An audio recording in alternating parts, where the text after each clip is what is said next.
क्योंकि संसार में मात्र एक स्वार्थ का प्रेम रह गया। भाई भाई का प्रेम उसमें स्वार्थ छिपा है, पति पत्नी का प्रेम उसमें भी उसका स्वार्थ छिपा हुआ है। संसार के जितने संबंध हैं उन संबंधों में सबका स्वार्थ है। बोले माँ, यहाँ तक संसार के जीव की बात है, यहाँ तक कि देवता जन भी भगवान की अगर भक्ति करते हैं उनका भी स्वार्थ छुपा होता है। सुर नर मोगे जन की अमृति स्वार्थ लागे करे सब प्रीति। बोले माँ, सुर नर सबकी यह रीति है कि मात्र स्वार्थ के लिए प्रेम करते हैं। इसलिए माँ, मैंने उधर से उधर जाना छोड़ दिया। तब माँ पार्वती बोल पड़ी, बोले नारद, तुम्हारे वो भोले बाबा हैं, वो तो हमसे बहुत प्रेम करते हैं। उनका ऐसा कोई स्वार्थ नहीं कि जो स्वार्थवश प्रेम करते हो। नारद जी ने कहा, माँ, मैं जानता हूं कि बाबा तुमसे बहुत प्रेम करते हैं। क्या कभी तुमको ये बात बाबा ने बताई कि उनके गले में जो मुंडों की माला है वो किसके मुंडे पड़े हुए हैं? माँ पार्वती के कानों में जैसे ये बात गई, माँ पार्वती एकदम उदास हो गई। नारद जी ने चेहरा देख करके कहा, बोले मैया, अभी तो तू बड़े प्रेम को बखान कर रही है, कैसे मुझको ताला लग दो। माँ पार्वती ने विचार किया कि आज तक भगवान ने ये बात मुझसे छुपा करके रखी। नारद जी ने देख लिया कि मेरा काम पूरा हुआ, माँ को प्रणाम किया। बोले माँ, अब मैं चलता हूँ। ज्ञानम ददाति इत नारद, जो हमें ज्ञान प्रदान कर दे वो नारद है। कलयुग का नारद अलग है साहब, ये परमहंस है। परमहंस का तात्पर्य है ज्ञान देने का, और कलयुग के नारद का काम है भाई भाई में, पुता पुत्र में फूट डालने का। ये कलयुग के नारद है साहब। जिस व्यक्ति के कारण हमारे घर में कलह बन जाए, ऐसे व्यक्ति को अपने घर पर आना बंद कर दो। संत कहते हैं कि आज नारद बाबा तो वहां से चले गए और भोले बाबा लौट करके आए। रास्ते में दोनों की भेंट हुई।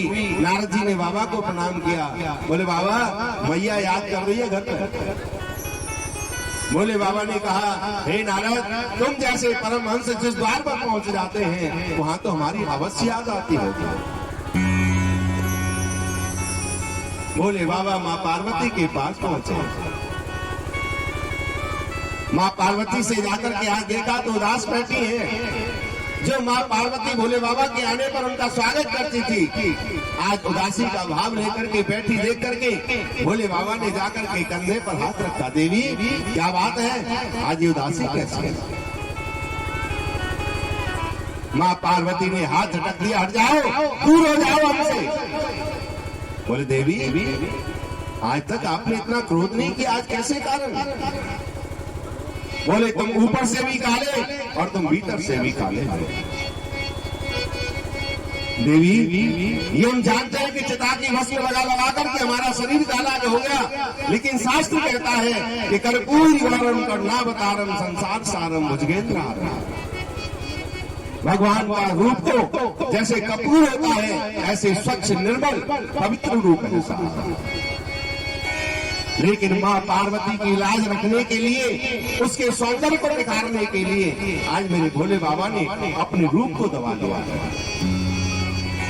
चिता की भस्म लगा करके माना शरीर काला हो गया, लेकिन देवी मन तो काला नहीं है।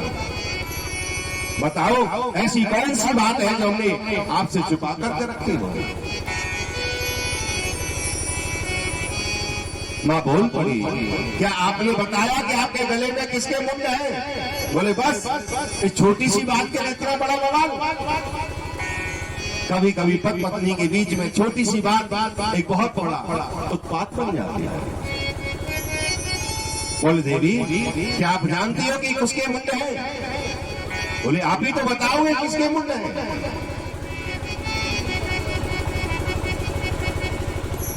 आजकल मोबाइल में न किसी दूसरी स्त्री का नंबर भी मिल जाए ना तो पत्नी कहती है नंबर कैसे आया।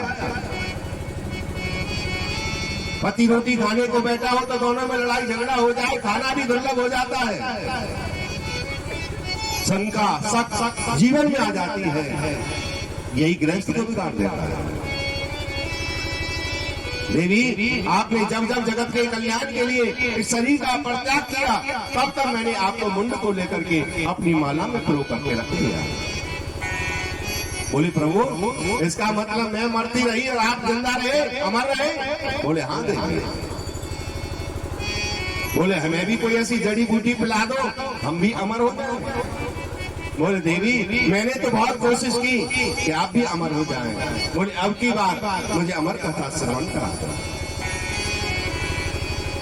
बोले बाबा, बोले देवी, तुम्हारी श्रद्धा है तो हम अवश्य कराएंगे, लेकिन आपको वचन देना होगा कि अमर कथा सुनते सुनते आपको हुंकरा देने होंगे। माँ पार्वती ने वचन दिया कि जब आप अमर कथा सुनाओगे तो मैं आपको हुंकरा दिया करूंगी। और आज भी जो हम कथा सुनते हैं, जो हमारी मुंडी हलती है, ये माँ पार्वती की श्रद्धा है। श्रद्धा ही पार्वती का रूप है और विश्वास ही भगवान शंकर का स्वरूप है। जिस वट की छाया में भगवान भोलेनाथ बैठे हैं संयम के आसन पर, संयम के आसन पर विश्वास की छत्र छाया में श्रद्धा के साथ अगर भगवान की कथा श्रवण की जाए तो वो कथा कल्याण करती है। कथा शुभारंभ होने से पहले 3 बार चुटकी बजाई और तीसरी चुटकी में एक जोड़ा पंछी आता है, नर और मादा एक अंडे को छोड़ करके वहां से दूर चले जाते हैं। दूसरी चुटकी में वो अंडा पकता है, तीसरी चुटकी में उससे एक शिशु उत्पन्न होता है। ये शिशु कौन है?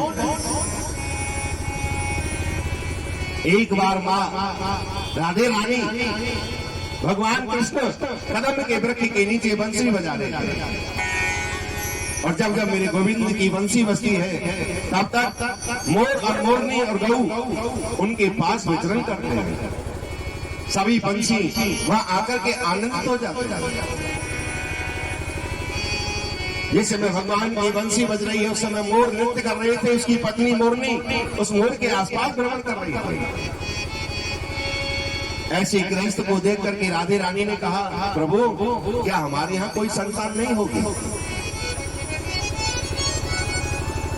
भगवान ने कहा, देवी इस शरीर के द्वारा तो तुम्हें संतान की प्राप्ति नहीं हो सकती,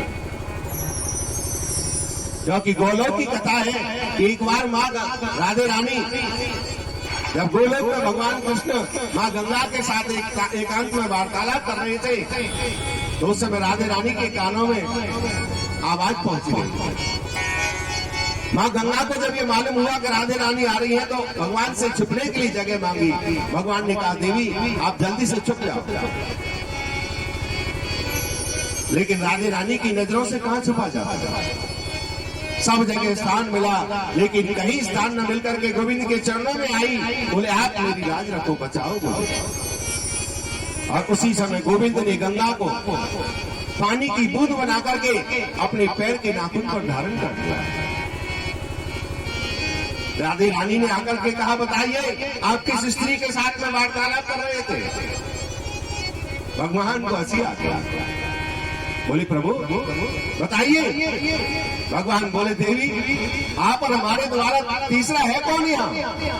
बोले नहीं, मैं जिस समय आ रही थी मेरे कानों में आवाज आई थी। मेरे कान इतने कच्चे नहीं है कि मुझे आवाज को न पहचान सकूं। कहने का तात्पर्य है कान का कच्चा होना कि दूसरों की बातों में आ जाना और अपने घर की बर्बादी कर लेना, ये गलत दर्शन कराया। बताइए। भगवान ने कहा, देवी आप ढूंढ लो कोई तीसरा है। राधे रानी क्रोध में आ जाती है और अपनी गोदी में जो बच्चा था उस बच्चे को क्रोध में आकर के पटक देती है और उसी समय गोविंद को साफ दे देते हैं कि इस शरीर के द्वारा आज के बाद तुम्हें कभी संतान की प्राप्ति नहीं होगी। साहब वही राधे रानी जब कहा क्या इस शरीर के द्वारा हमें संतान की प्राप्ति नहीं होगी? बोले नहीं। तो भगवान राधे रानी और गोविंद ने तोता और तोती का रूप लेकर के शिखर पर विराजमान हुए। आज वही सुख प्रकट हुआ, कथा चली है और दशम स्कंद में जाकर के यहाँ भगवान माँ पार्वती को नींद आ गई है। तोता ने सोचा कि अगर मैंने हुक्रा नहीं दिए तो मैं कथा से वंचित रह जाऊंगा, और भगवान सुखदेव जी महाराज में हुक्रा देने लगे। माँ पार्वती की द्वादश स्कंद में जाकर के नींद खुली, भगवान से बोल पड़ी, प्रभु मुझे तो आज फिर नींद आ गई। भगवान ने पूछा, देवी अगर तुम्हें नींद आ गई तो हुक्रा कौन दे रहा था? और दृष्टि दौड़ाई तो खोपड़ी पर वहां सुख बैठा था, और भगवान आसन से खड़े हुए त्रिशूल लेकर के मारने के लिए, और वहां से सुखदेव महाराज दौड़ पड़े। दौड़ करके जहां व्यास जी महाराज की धर्म पत्नी वटका जमाई ले रही थी, और जमाई लेते लेते मुखारविंद के द्वारा गर्भ में वास कर जाते हैं। भगवान भोलेनाथ का हाथ पकड़ लिया मां पार्वती ने, जिसके मुखारविंद के द्वारा अमृत कथा पान कर ली गई हो, भगवान कैसे मर सकता है? और अगर मर गया तो फिर कथा का सार समाप्त हो जाएगा। इसलिए भलाई इसी में है कि अपने आसन पर बैठ जाए। लेकिन कथा दर्शन कराती है कि भगवान भोलेनाथ व्यास जी महाराज के आश्रम पर पहुंचे हैं। वहां जाकर के व्यास जी महाराज से कहा, बताओ एक चोर तुम्हारे यहाँ पहुंचा है। बोले चोर? बोले हाँ। अरे तुम सन्यासी मरघटवासी, तुम्हारे यहाँ सोना चांदी कहां पे आयो जो तुम्हारे माल चुरा के कोई चोर ले गए हो? बोले मेरा माल नहीं, मेरी कथा चुराई है। क्योंकि जैसे गुरु का आसन होता है तो एक शिष्य का धर्म होता है गुरु आसन से अपना नीचे आसन लगाए। एक जैसे पुत्र होता है, पिता जहाँ बैठे हो तो पुत्र का धर्म है कि अपने पिता के चरणों में बैठे, पिता के बराबर से आने कभी नहीं बैठना चाहिए। यही तो हमारे संस्कार हैं, यही लोक लाज है, यही हमारे धर्म बताए गए। तब पारा जी ने कहा, देवी यहाँ तो कोई नहीं आया, भगवान लौट करके गए। 11 वर्ष तक भगवान ने गर्भवास किया है, और जब माँ को परेशानी हुई है तब व्यास जी महाराज से कहा। व्यास जी महाराज जब कहने लगे, बेटा एक बेटे के कारण अगर माँ को दुख प्राप्त हो तो वो बेटा ठीक नहीं कहलाता। अंदर से आवाज आई, बोले मैं बाहर तो आ जाऊं लेकिन भगवान की माया मुझे पकड़ ली। तभी भगवान का आशीर्वाद प्राप्त हुआ कि तुझ जैसे परमहंस को कभी मेरी माया नहीं सता सकती। उसी मुखारविंद के द्वारा सुखदेव जी महाराज का प्राकट हुआ।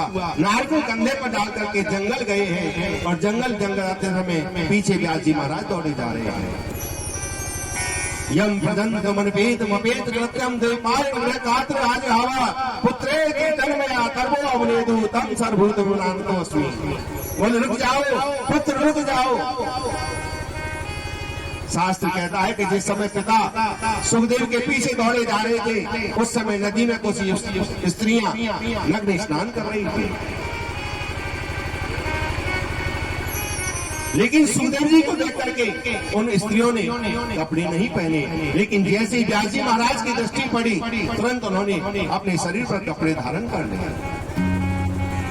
व्यास जी ने पूछा, बेटी एक बात बताइए, अभी अभी मेरा यवान बेटा इस रास्ते से गुजर करके गया, आपने उनको देख करके वस्त्र क्यों नहीं पहने? उन ज्ञानी स्त्रियां बोल पड़ती हैं, बोले बाबा आपकी दृष्टि में भेद है, लेकिन आपके बेटे की दृष्टि में भेद नहीं है। वो स्त्री और पुरुष में भेद नहीं समझता, इसलिए हमने उनको देख करके कपड़े नहीं पहने, आपको देख करके कपड़े पहने। और वहीं व्यास जी महाराज ऐसे दिव्य बेटे को प्रणाम करके लौट आते। सुखदेव जी महाराज कहते हैं कि आज सूत जी महाराज अपने गुरु के चरणों में प्रणाम करते हैं, और प्रणाम करके जगत के संसार के लोगों को एक ही बात कही कि संसार के जीव का हर धर्म है कि सवे पुंसा परो धर्म यतोर भक्ति बोली संसार के हर जीव का धर्म है कि वो भगवान की भक्ति करे, लेकिन भक्ति हो कैसी भक्ति? निष्काम भक्ति, उसमें कामना न हो। हम भगवान से व्यापार करते हैं कि बेटे का विवाह हो जाए तो हम ये काम करेंगे, मेरे बेटे की नौकरी लग जाए तो ये काम करेंगे, मेरे बहू का बेटा हो जाए तो हम ये काम करेंगे। फरीदाबाद की बात थी,